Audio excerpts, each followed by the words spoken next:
All right, welcome to the Hoops Rehab show on a Thursday night. Had only one game in the association tonight, but we're going to break down that game and some other things, obviously, in the NBA playoffs. But welcome to the show. How you doing, Eric?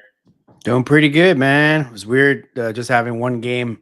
I The know. last couple weeks, obviously, has been at least 2 games, 3 games, and so yeah, it ended pretty early tonight. Yeah. Our basketball evening. How about yourself? How you doing? Yeah, doing well, man.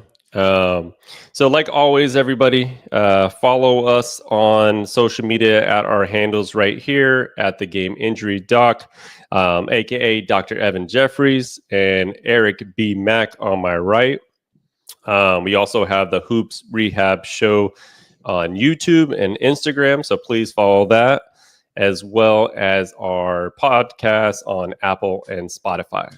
So we love for some feedback, and then if you guys can always rate and comment, that'd be greatly appreciated. Also, hit that auto download on the podcast, and you can get our podcast instantly when we release it after the show. But let's dive into everything, man. You ready to talk about the rest of the NBA playoffs here? Yeah, definitely. So like the obviously second round started with seven road teams winning games, and so we had to figure some home teams were going to finally start to win, and we saw obviously the last 2 games. Kind of some underwhelming performances, but to be expected. Where OKC and obviously this game tonight with Minnesota, pretty much kind of had the game in hand. Obviously, Golden State came back a bit in the third, but as expected, with those two teams, I had to figure it wasn't going to be the same as the East with the two, losing the two at home. So kind of how I figured these 2 games and at least the nights would go. What did you see out there? Yeah, I mean, I thought in general the Warriors are going to have a big adjustment without Steph Curry. Obviously, they were able to get the game one under their belts without him in the second half, but they were in control of that game, right, in the first half, even when he went out. So I thought tonight would be like a feeler game for the Warriors, and that's exactly how they looked, right? Like they kind of looked a little shell shock on offense. Didn't have the same crisp ball movement that they always have. Obviously, having Steph running off screens and creating the ball movement as well was not there. I did think that they found some silver linings, some pieces that they can add, like Jonathan Kuminga, which we have been talking about, that he has to stay ready in this playoffs because he's gone from playing to completely never playing, right? So essentially, whenever Steph and Jimmy are in the lineup, he does not play. So I think he's going to be the key in the next couple of games, obviously with Steph being out. That's going to be a big factor for them. But they do have to figure out how to play through Jimmy Butler. And I think that's the key. And tonight they couldn't really figure that out. But I think Steve Kerr is going to kind of game plan for that going into game 3 there. What else did you see with that? Yeah, like game one, we know Warriors were up a decent amount before Curry went out, or at least they were starting to go on their run. And I think I mentioned it. Game one is like, so when someone goes out, in terms of like the opponent, it's a little bit tougher to game plan because obviously your whole game plan was around trying to stop somebody like Steph. And obviously going into game 2, they knew he wasn't going to be in. So Minnesota can plan accordingly, I thought. And I thought as well, Steve Kerr's press conference after the game, like he was like pretty much like just brutally honest. And a lot of times you'll see when someone's out, like, hey, it doesn't matter, it's next man up. But he's definitely was very candor and letting people know that it's going to be tough, like without Curry. I mean, Steph Curry is a big part of their team, obviously, and he's a big part of what they do.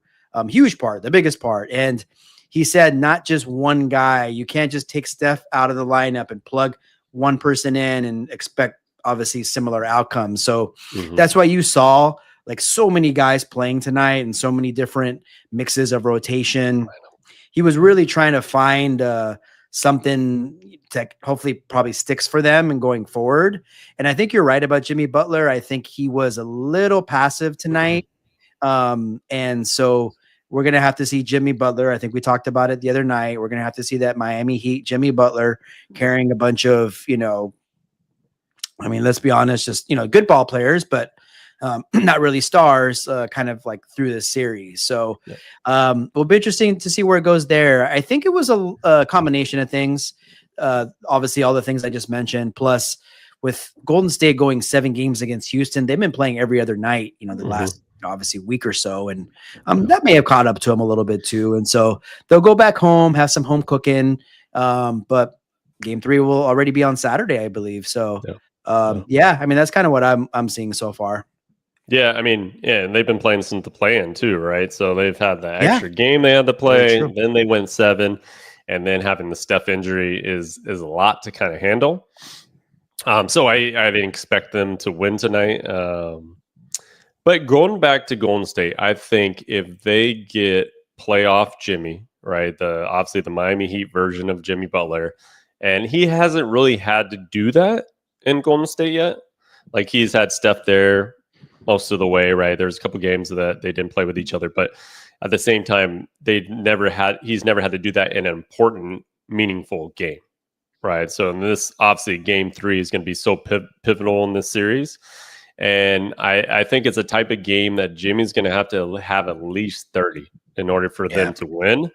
And then allow the other guys to kind of get theirs, like Buddy Hield and Pods and Kuminga and things like that. And then Draymond playing his usual intensity. And you didn't see that as much with Draymond tonight.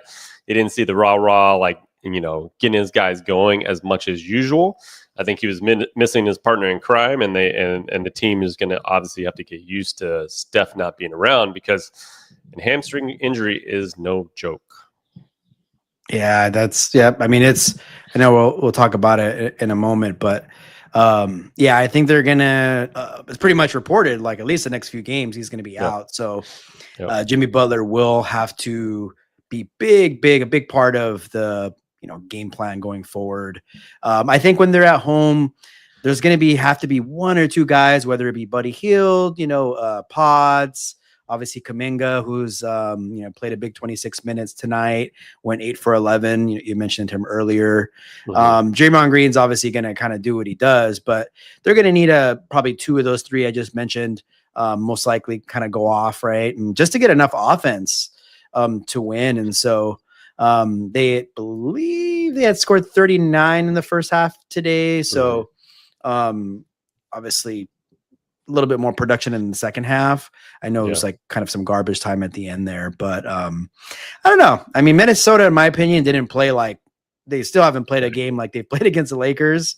They just played well enough, in my opinion, to win, and they hit a little bit more threes. They had struggled from the 3-point line the last 2 games, but they just as far as like from the Golden State standpoint, they probably are thinking like, hey, let's get one of these 2 home games. Let's make it 2-2.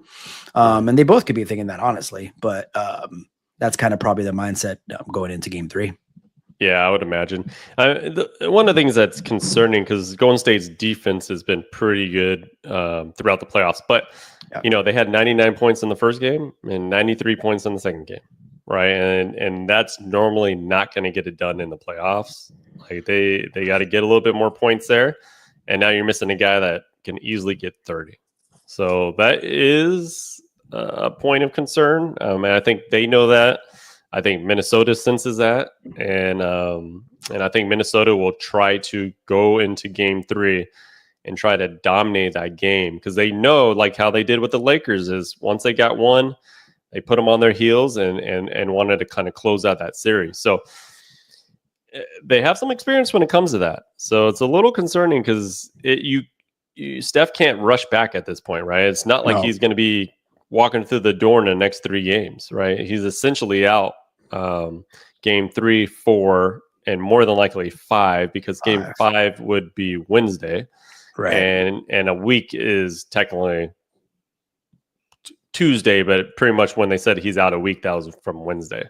So I highly doubt he would be back for that game 5 matchup there. So they're gonna have to go the next 3 games at least, and playing without him, and I think it's gonna be difficult. But yeah, like you said, going for a split probably in Golden State is the most ideal thing for them to go 1-1, unless they can obviously pull out 2. Yeah, I mean, Game 6 would be. I think we talked. It would be Saturday, so we talked Yeah, about they have that kind of nice the like break between Game Yeah, 5 and 6. yeah. So that would be a full week and a half. Not to say that he'll be even healthy by then, Mhm. but probably like regardless if Minnesota wins Game 3, he's not going to come back for Game 4, and you would maybe Game 5 if they're down 3-1. But at that point, it's like, I mean, geez, it might be a tough hill to climb. And so, I mean, it's possible, but like if any team was without their star player, they're obviously going to be at risk of losing a series. And it's not just so much this Game 2, because I think traditionally, if a home team loses Game 1, they often do come back and win Game 2, kind of like a la the Lakers last series or the first round. Mhm. But it's just, I feel like as a series is going to go on, it's just going to be tougher and tougher for Golden State, because like you said, they simply don't really have the firepower right now, and they'll have, and they have been great at defense. Don't get me wrong, but they'll have to really make the game kind of in the 90s, pretty much, and which was old kind of school the case. 90s basketball. Yeah, which is kind of the case Game 1. But yeah, at the end of the day, they'll take a split, right? I mean, Minnesota would have loved to win their 2 home games. I think the tough task is going to be winning 3 more games without Steph Curry, and that's a lot to ask. Yeah. I did like what I saw from Minnesota as far as like Julius Randle, right? He stepped up his game tonight and had a really solid game, and I think he can take advantage of the size from Golden State, right? You know, like they don't really have a necessarily matchup for Julius Randle, because essentially, like if Gobert's there and Draymond's there, you could put Draymond on if you needed to put him on Julius, or you can put him on Gobert, but there's just like not like another defender that the Warriors have that can kind of guard Julius. And so I think he will be probably one of the keys for this series, especially with Anthony Edwards so far has not looked like his normal self, especially his shot. And so just having Julius Randle step up tonight was huge for them. Yeah, I was about to like be pissed off and go off if Julius Randle was going to have another bad game, because I'm like, of course he was going to dominate, who. Yeah, the and Lakers, then, but you know what? He had the game he had tonight was like the games he was having against the Lakers, like a big 24 points. He was obviously, presence defensively. Obviously, we know he's kind of a bully ball player, and it's tough. It's tough for Draymond, because he's going to have to kind of obviously like focus a little bit on obviously a little bit of everything, a little bit of Gobert boxing out. And so that's going to leave Randle free. And if, probably Edwards is going to have an Edwards kind of game here soon. And so exactly. Randle has been the unsung hero of the playoffs for Minnesota so far. That's for sure. Yeah, definitely. I mean, so far in the first round, he had a great series against the Lakers, and then he's continuing to do that into Game 2. Jaden McDaniels obviously had a nice night too as well, and pitching in with 16. So like if they're getting buckets from Daniels, if they're getting buckets from Randle, I think that's really going to be a key for them to continue in the series. I guess McDaniels is kind of growing on us a little bit. I know he's. We have. I know somebody. I mean, I'm just saying, when he got 30 against the Lakers, that is not his norm. And if he was going to get that against the Lakers, like where he got 30 and 25, they're going to win a game every single time. If McDaniels is getting above 20, they're probably winning a game, because if he's having that type of game, then everybody else is probably having a decent game as well. So, especially like in my opinion with Mike Conley, that you're not getting much out of him in the first round and in the second round. You've had some timely buckets in the first round, but essentially you're not asking for much from Mike Conley, and he's not even playing heavy minutes really in this playoffs. So the likes of Jaden McDaniels and Nickeil Alexander Walker, right? and obviously Dante DiVincenzo. Those are the guys that you're going to depend on to kind of get some buckets there. Yeah, kind of the same guys they were depending on last series. I know Conley had a goose egg in game one, had 6 tonight, and so yeah, whatever you can get from him at this point is just gravy. And yes, he did hit some timely shots against the Lakers, and he's like one of these guys that could probably hit a big one against the Warriors too, and he's been there, done that. But yeah, your DiVincenzo's, your Nas Reeds, obviously McDaniels and Randall, like we talked about, are going to be the ones that are going to be the difference if they're going to move forward to the Western Conference Finals. That's for sure. All right. So before we move on to our next topic, I just want to say if anybody has any comments on the YouTube, Instagram, or Twitter, please put them in the chat and we will get to them throughout the show. I already see my man Cam. Oh, he's there. I was wondering. Here. Cam from New York, but a Nuggets fan, says, "Hey, so how you doing, Cam?" So chime in whenever you guys want. We'll try to get to those comments as soon as possible. We'll be talking about the Nuggets, Cam. Believe me. Oh yeah, we got the Nuggets later in the show. So let's get to our Something Happened Today segment, and a lot of it is going to be geared towards Stephen Curry, obviously, because that's the biggest injury in the NBA playoffs. It was confirmed after our show that we had on Tuesday that he does indeed have a hamstring strain, grade 1. And so what we talked about last show with that is that a grade 1 is more like the micro tearing of the muscle. So it's not a partial tear like a grade 2 would be. So obviously if he had a grade 2, he would be definitely out for this series. Now, the problem with the hamstring injury, right, is once that tissue has been stretched a little bit too much or is injured, it becomes, number 1, weak. Number 2, there's pain. And number 3, it is easily aggravated if you come back too soon. So this is foreign territory for Steph Curry. From what he has said, he has never had a hamstring injury before in his college career, pro career, or high school career. So that is pretty remarkable for a basketball player to never have like a hamstring injury. But the concerning part is, one, that he's never been there, right? So he doesn't know exactly the steps to the rehab of how his body should feel. He is definitely a smart player, because if you listen to his interview, he says the hamstring strains definitely fool you because they feel like you don't have any pain. And once you get through a couple of days, you feel like you can play.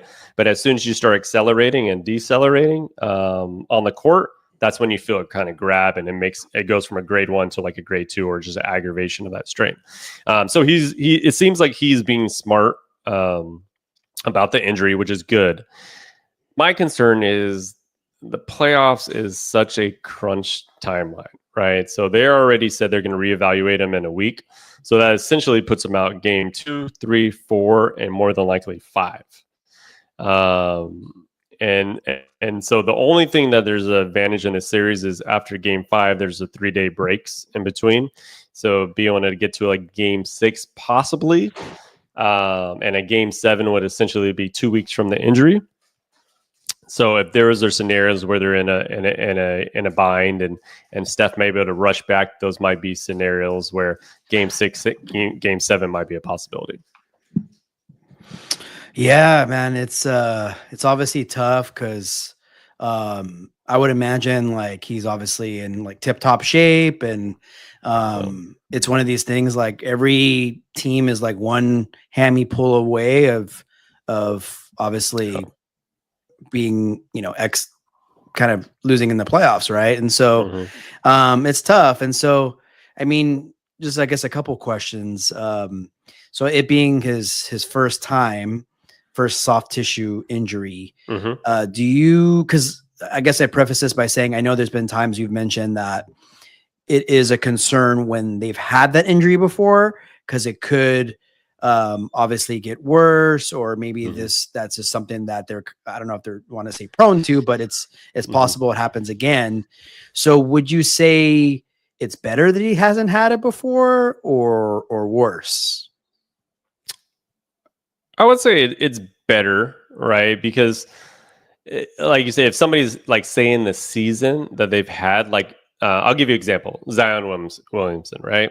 He's had these multiple hamstring injuries, and he's had them in the same season too, right? So you know that there's some tissue issue there, and he can't seem to get by that fact, right? It's happened multiple times, and when it gets deep into the playoffs, it's happened as well, or starting the playoffs or playing things like that. He's had issues with that. So I think that him not having it before is a positive thing, but the problem with soft tissue injuries is no matter what, you can't accelerate the timeline that it needs to heal. Yes, there are certain modalities that you can do to kind of speed up the process of healing, but the reality is it just needs to heal and it needs time no matter what, right? So like, for example, like tonight, Anthony Edwards went down with the ankle injury, which this dude seems to come down with the ankle sprain almost multiple times in a year and just can play through it. So he's a different beast. I mean, it's amazing to be 23 years old too. Right. Yeah. So he he's a young guy and he can kind of play through everything. Now, ankle sprains, right? He could have gone into the locker room, got it taped up. He could have got a brace on. He probably got some spray on there for the pain to numb it. You can't do that with a soft tissue injury. It's just going to be made worse. Like if even Steph, like on game one, he went back to the locker room, tried to move around and said, "Hey, can I go play? Like I feel fine." And they were like, "Nope, you can't because you're going to make it worse." And then by the time the night set in, he can actually feel the pain and didn't feel as good. And he was walking around with a limp, right? So it's like this false sense of like, oh, it's not that bad. It's not that bad. And then when you get out there, it's easily aggravated. So it sounds like if it was a regular season, he'd probably be out 2 to 3 weeks or something like that. Yeah. It would have been like it would have been reevaluated in 2 weeks. They would have just done the 2 week thing, and then he probably would have been back in like 2-3 weeks or whatnot. So, but when you think about actual healing time, it's usually like anywhere in that range from 7 to 14 days. Sometimes it heals faster, sometimes it doesn't, right? It's all dependent on your body and kind of the modalities that you're using to kind of speed up the healing process.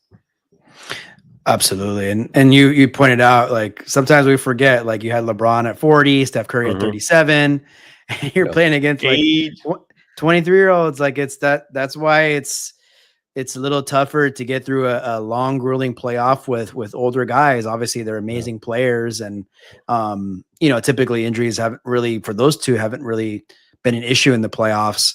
Talking about LeBron and Curry, but that's what happens. And I assume, like I mentioned earlier, he's in tip-top shape, and it's kind of just probably like a little like how it happened, right? Do you think he had a pre-existing kind of thing, or it's just luck of the draw? He's a little older. I mean, I watched the replay and backed up, the possessions before that, and there was nothing indicating like he had an issue. I think it was something that just tightened up on him, and he might have been on a couple of those moves that he made before that 3-point shot. And he didn't necessarily feel it right away until he kind of backpedaled, got back on defense, and then tried to move a little bit. And it was like, oh, something feels different, something feels off. Then obviously you can see him kind of moving around through the next couple of possessions, and you just kind of move the same. So it wasn't blatantly obvious, like as the typical mechanism. So I don't think he was having anything prior. That kind of caused this or anything like that. Oh yeah, I mean, I remember like when he was said to take me out or whatever. I'm like, he knew that he knew something was off. So yeah, man, hopefully he can somehow, some kind of miracle happens and he at least can get back for game 6, and then not only get back for game 6, but hopefully as close to 100% as possible. Yeah, that's for sure.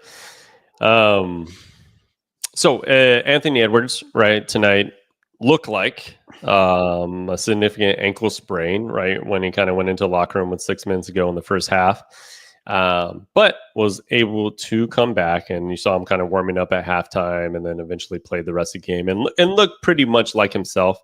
I mean, there were some moments I saw him kind of like limping around, but he seems to play through everything, right? Like, I don't know what his ankles are made out of, but this dude has had some, like, even in the last couple of weeks, I remember was about a month ago, he had a pretty bad, which looked like a pretty bad sprain, and then he was back in that game that day. I think it was against the Brooklyn Nets, right? Stepped on someone in the Yep, audience or stepped on bench the player. coach's foot. That's right. Yeah, I was like, oh, he's gonna So, be out a while, but nope. and he had another tweak in the Lakers Lakers series for series. sure. Yeah, he had Yeah, another tweak in the LeBron. Lakers Yeah. series, and I remember that. And so I think it's the same ankle. If I would go back on the tape, but like I said before, with ankle sprains, once you kind of turn it once and it's kind of been within a certain time frame, it's easier to turn again.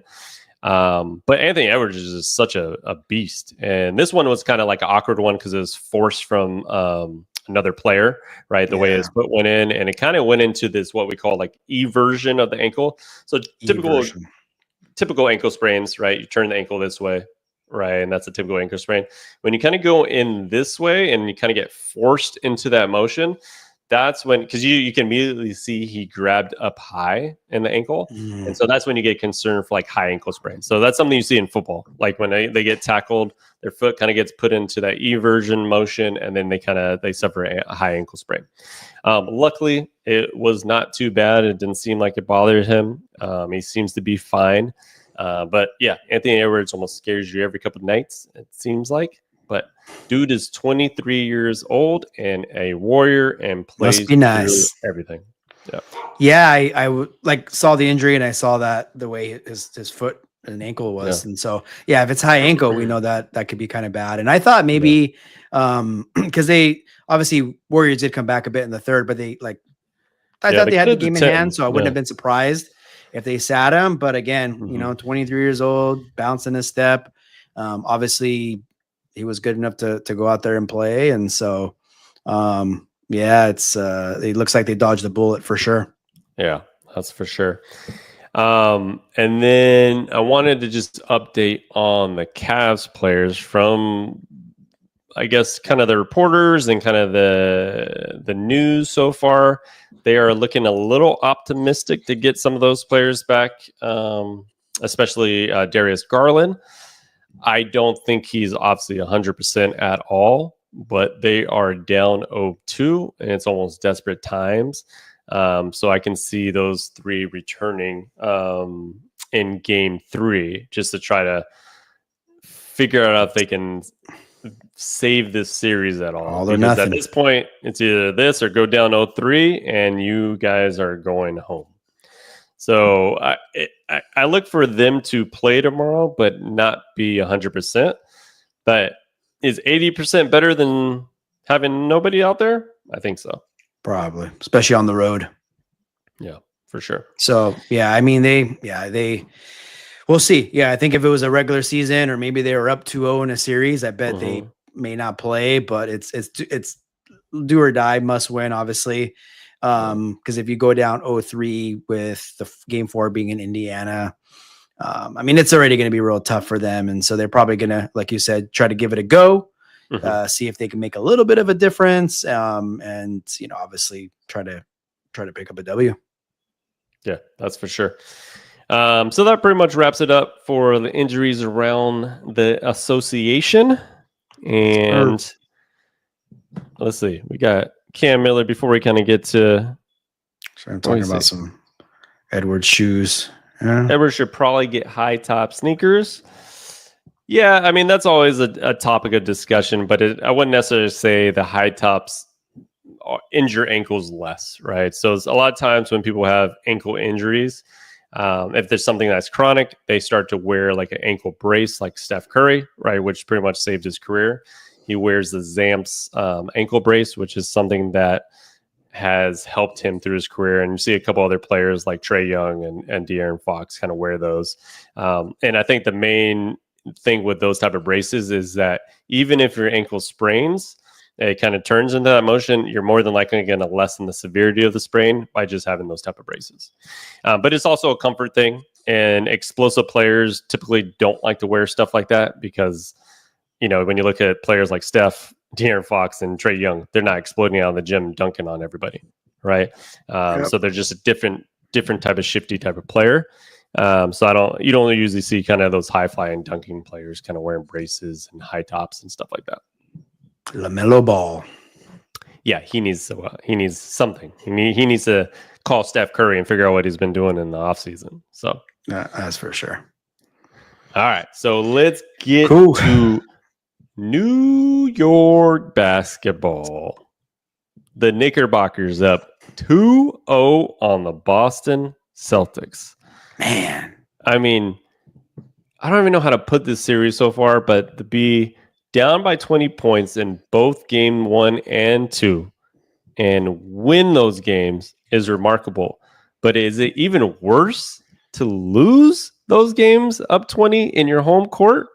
Which one's worse? Winning the, I mean, what do you see as like are you more bigger deal? bigger story? Is it winning those 2 games on the road or just losing those games at home? I'd say losing. So this is the first time in NBA playoff history that a team has lost 2 games in a row up 20.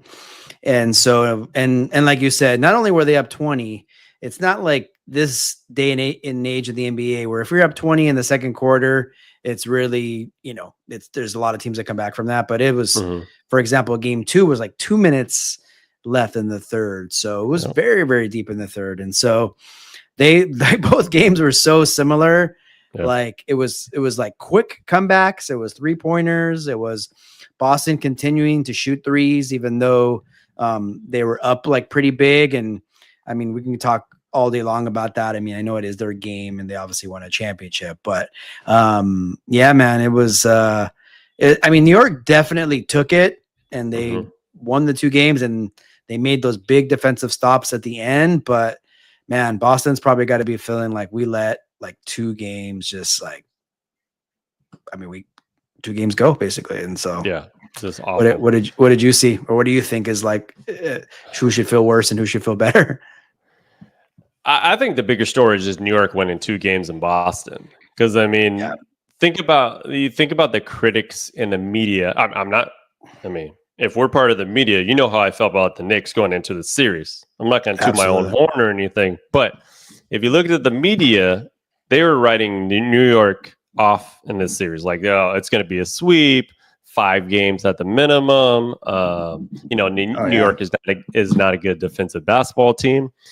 And so I think the bigger story is New York winning, and winning in the fashion that they won it, right? Down by 20, coming back. You've had multiple games at the end of the game. Mikal Bridges stealing the ball from Jaylen Brown in game 1. Number 2, game 2, what do you do? Blocking Tatum, stealing the ball from Tatum. So my biggest thing going into the series, when you look at defensive efficiency with the Knicks, I think they were 16 in the regular season, right? So they were like middle of the pack. They weren't the greatest. But in my opinion, they had individual defenders that are great, right? Josh Hart's a great defender. Mikal Bridges is a great defender. OG is obviously a great defender. And I think one of the big keys that they got back is Mitchell Robinson. Bringing him as the backup 5 and then playing about 20 plus minutes has provided such an element for them that is defensive intensity, rebounding, and guarding. He can guard the perimeter. Like he's pulled up on screens with Jason Tatum, and he gets in his face and stays with them. Right. So to have the athletic big kind of play that position, I think they're much better defensively than their actual team was rated. And then so far in the playoffs, they're the 3rd rated defensive team as far as defensive efficiency.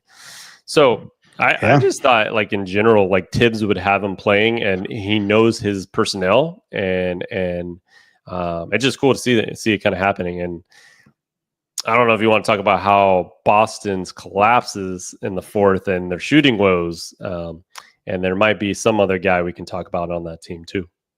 Oh yeah, I think I know what you're talking about. Need to get into somebody. Yeah, no, I know what you're talking about. I mean, just to touch base on the Knicks defense, like, so yeah, coming into it, I was a little bit of under the impression that New York wasn't as good as a defensive team, and just kind of merely looking at the stats. But then when you kind of look at it, you're like, you know what? A lot of their deficiencies happened in the beginning of the season where they were trying to kind of obviously gel, right? You got a lot of new pieces coming into the fold with obviously trading for Cat and Mikal Bridges, obviously. And so they lost a little bit of their grit with DiVincenzo and Hartenstein leaving, right? This past offseason. And so to your point, when you got a really, really, I'm going to just say it, great defender like Mikal Bridges, like it's not, you can't really like just look at the stats. Like you got to look at like, if you need one big stop at the end of the game, I want Mikal Bridges on the other team's best player. He's going to like, at the very least, make that person make a tough shot. And those first two games, they didn't get off a shot. Actually, they didn't even get a chance to take a shot because of his great defense. And so I think, obviously, I know we are a prisoner of the moment. They're up 2-0, but them getting him, obviously, they would do that 100 times, even though they had to give up, 5 first-round picks. Yep. And so, I mean, we were talking about Thibodeau possibly being gone, and let's be honest, he's been kind of pushing the right buttons. He knows when to play Cat in the end of the game. He knows, I'm talking about Karl Anthony Towns, kind of when to sit him, and he's been definitely, as far as like out in terms of the coaching, probably definitely out coaching Boston. And so I mean, hey, it's unexpected for sure. And now New York probably feels like they got to go in and get game 3, because if Boston gets game 3, they, the series is obviously back to being super close, and it's pretty much anybody's game. But man, I definitely big kudos to the Knicks so far. Yeah, for sure. Now, let's get down to the nitty gritty. Yeah, I know we were going to get to. I tried to avoid it, but Jason Tatum in his fourth quarters. I know. What is going on, and what do you think needs to be the solution? Well, I think what I've seen and what I saw in game 2 is when he was aggressive and he took the ball to the basket is when good things happen. And he's definitely settling for that jumper. Again, I'm not going to sit here and say Boston needs to like totally change their game, because they've been doing this for almost 3 or 4 seasons now. And so maybe it comes to a point where you have a terrible shooting series and that could be the end of you, right? And so the series is not done. It's only 2 games.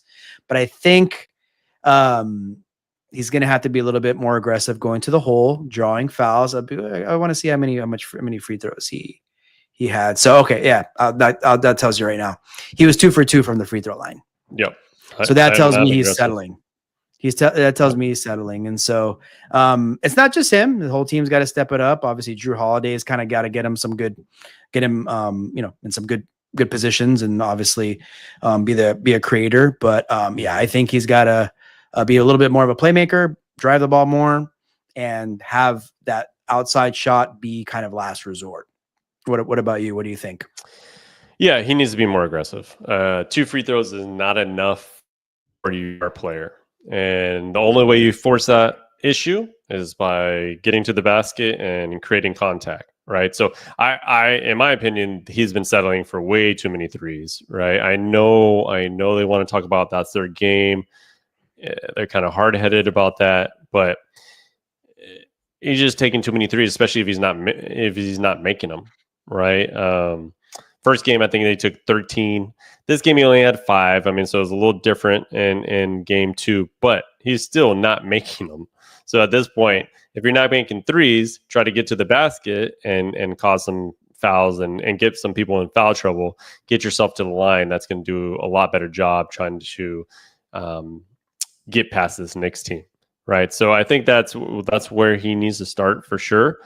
And then in general, I feel like the Celtics just need a little bit more from Jaylen Brown, right? Like I feel like he's there, but he's not there. Like, he's had 23 and 20 in the first 2 games, but where has there been an impact? I mean, even if you look at a highlight, do you even see him on a highlight? Like he's not really having any impact on the game as far as taking over a game, right? Like Brunson had 17, but what did he do in the crunch time? like all I saw was Brunson, right? He had that Brunson. turnaround fadeaway, the spin move to the layup with his right is Brunson, right? Mikal Bridges making the stops at the end. That's all I've seen from the Knicks, right? So I just need a little bit more from their star players.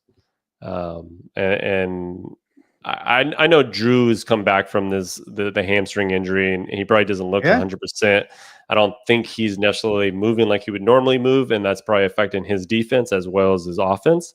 Yeah. And so I just think they need to get a little bit more, especially now that they're I wouldn't say they're role players, but some of the role players are having fair games right now. So they just need those two mega stars to step up and get they need to have one of those games where they both have 30.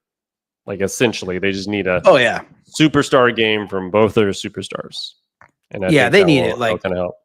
Absolutely. Yeah. I mean, Tatum, like game 1, he had 23 and 16. And, hey, that's really good, right? For a lot of players, but it's not enough. It's not enough for your superstar player, right? And so, Cam Miller too made a point. Porzingis, I have no idea. Like he's been MIA. I know he's got some kind of illness or something. I believe, and so, maybe this is just not the series for him. But usually they're at the best when he's in there. So, I think for the Boston's sake to win Game 3, they're going to need a kind of all timer from the two big guys, or two obviously stars with Brown and Tatum. And so, I think it starts with them. And as you said, Holiday, I think he's trying to gut it out, but he's definitely not 100% out there.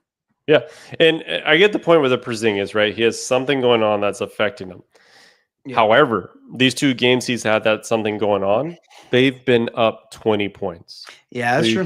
You can't tell me that they haven't been in a situation to win this game or any one of those games. Game 1, game 2, they should have won, right? So yes, is it a factor that he hasn't been playing? Of course, right? Porzingis is a great player. He adds a different element to that team.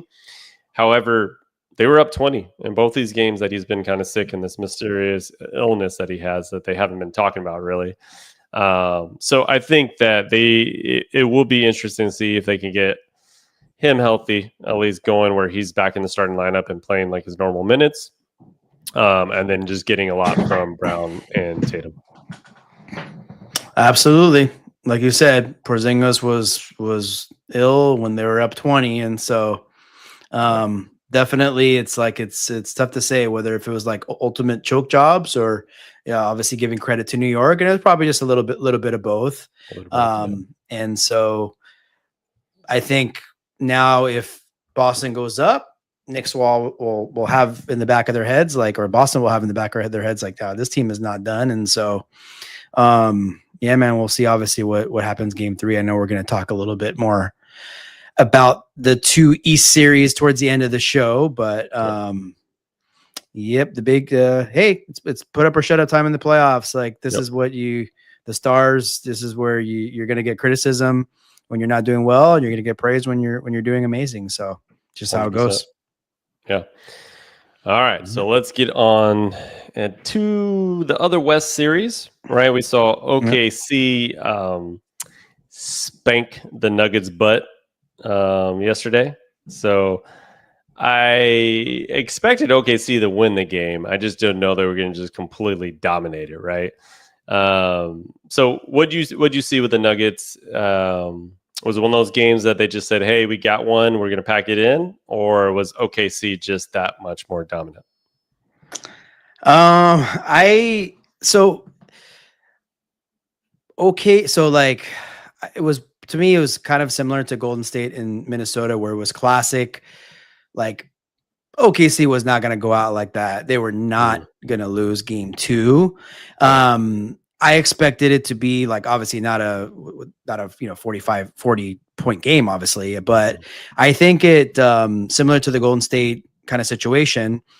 Denver coming from a grueling series against the Clippers, riding on a high in Game 1, taking that high, coming back in the game, ultimately getting a couple of fortunate bounces and a couple dumb decisions by OKC in the foul game to win that game, right? But a win's a win, so they take it.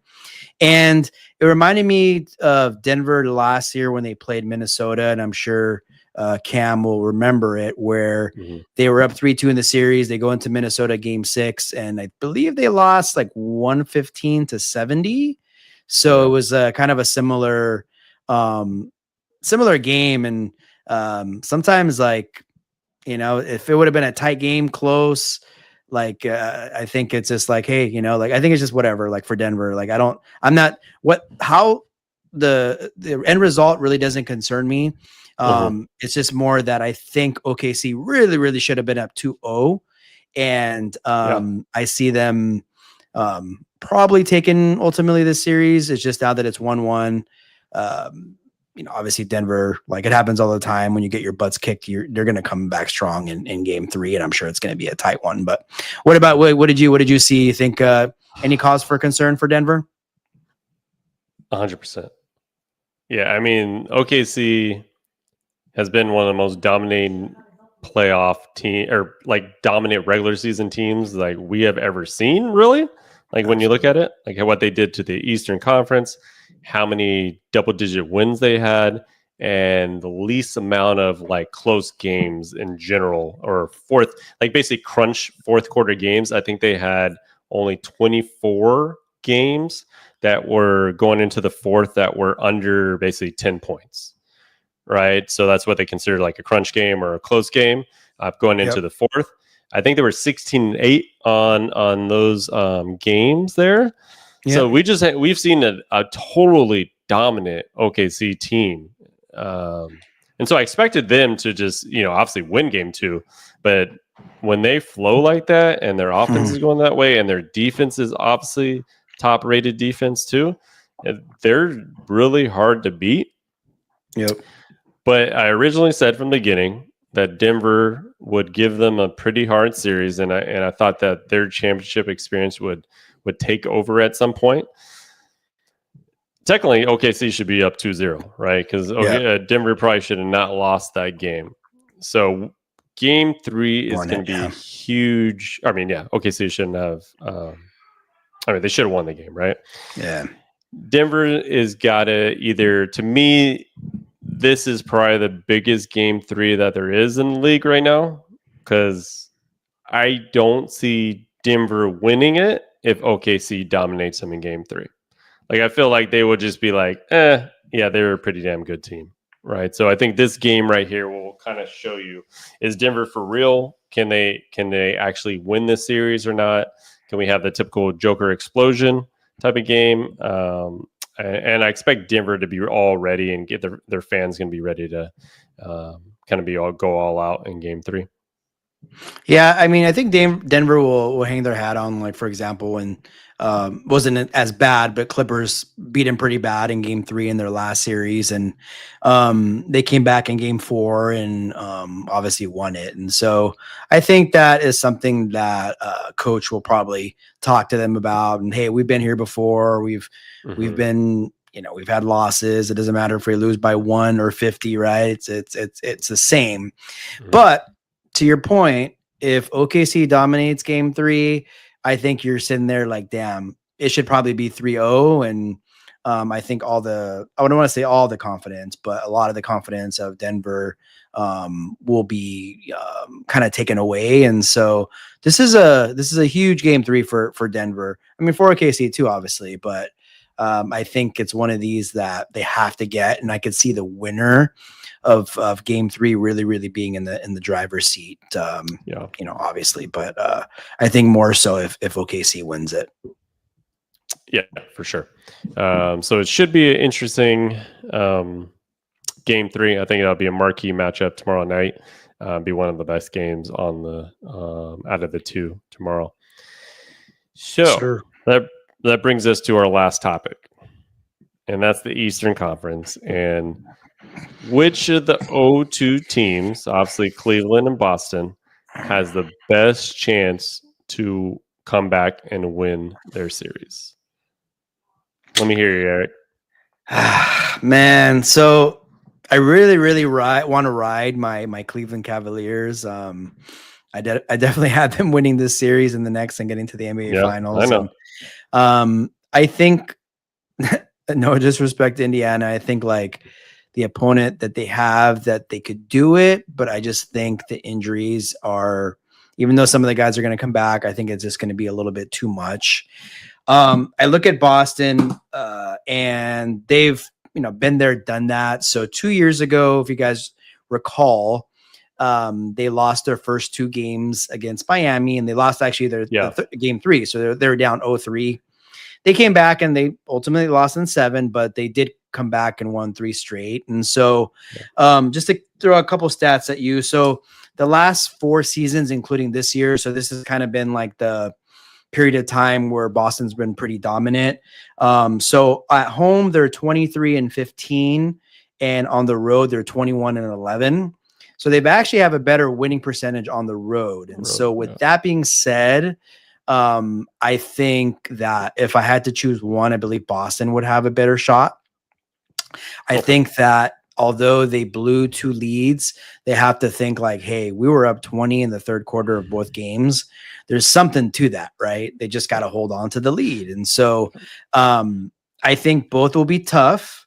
Again, just to throw a stat, there has been, so when a team loses their first 2 games at home, they've come back to win it 5 times. So there's been 429 times a team has been down 2-0, 34 times a team has come back, but only 5 of them has been when they lost their first 2 home games. So they are both looking at a tall task, but if I had to choose one of the two, it would be Boston. What about yourself? Yeah, I mean, I think Cleveland's biggest issue right now is injuries. And sometimes you just can't, there's nothing you can do when you get injured, right? It's like the Knicks last year. No matter what, they played as hard as possible, but they were just injured. And I think Cleveland, it's going to be a tall task for them to win 2 in Indiana, being injured. It's not impossible, but I think with the way Indiana's been playing this last playoffs and this playoffs and the momentum that they have, I think it's going to be a difficult task for them. Boston, I would say, like based on their championship experience and relatively they're healthy in these matchups and they have 2 superstars, I think they have the best chance of coming back in this series. Now, if I'm New York, I am doing anything and everything possible not to lose these 2 games at home. Because if I would tell you right now, if New York loses 2 games at home, I know you New York fans are excited. You're jumping on the streets, you bing bong, all that stuff. You will lose the series if you lose the 2 games at home. I can guarantee it. Yeah, I mean, I just don't. I think Boston will just pretty much put in their championship experience. If they take those 2 games, they'll come home for game 5, wax that, come back to game 6. Wouldn't even matter if you win in that, and then they will win in 7. So if I'm New York, I am doing anything possible to just put them out of their misery and at least win 1 out of those 2. And if New York is up 3-1, I think they have a really, really, really solid chance to win that series. Yeah, they definitely have to get 1, and Boston most likely has got to get 2, and so you got the advantage of being at home and winning one of those. But yeah, if Boston does get 2, pressure is on because that championship pedigree is coming, and you could already like feel what game 5 would be like. And so I mean, obviously it starts with game 3. Knicks got to get it, but that's why I'm like, obviously if you're a New York fan, you'd love to get like so shocked, and it's amazing that you got the 2 in Boston, but man, Boston's been amazing on the road, and so we'll have to see. It'll be interesting to see how game 3 turns out. Yeah. I mean, it's gonna be. I mean, that atmosphere in New York with Spike there. We got Tracy Morgan. You got the Knicks fans going buck wild. That's gonna be a hell of a game in New York. So looking forward to it. We'll see if Boston can actually make their comeback or not, or same thing for Cleveland and Indiana. But there's a lot this weekend will determine. Yep, it's gonna be a big weekend. Big, obviously, like make or break. A lot of swing matchups. Obviously, Cleveland's got to get tomorrow night, or it's sayonara for that ball club. And so, hopefully, hopefully some of these teams pick up some wins because we like to see long series. Gives us more, obviously, to kind of discuss. And so, for sure. It's yeah, man. It's definitely going to be a tall order for the Celtics and the Cavs, but obviously, like on paper, they're the better teams, and so barring obviously the injuries, will be interesting if they could at least get it back to Cleveland and Boston in Game 5, respectively. Exactly. All right. So, well, great day in the NBA, like always. The Hoops Rehab team is always here to kind of break down the NBA and injuries and everything going on. So if you guys ever have any comments, questions, let us know. Send us DMs, comment in there, and we will get to it in the show. But until then, Hoops Rehab team is out. Peace out. Peace out, guys. Have a good night.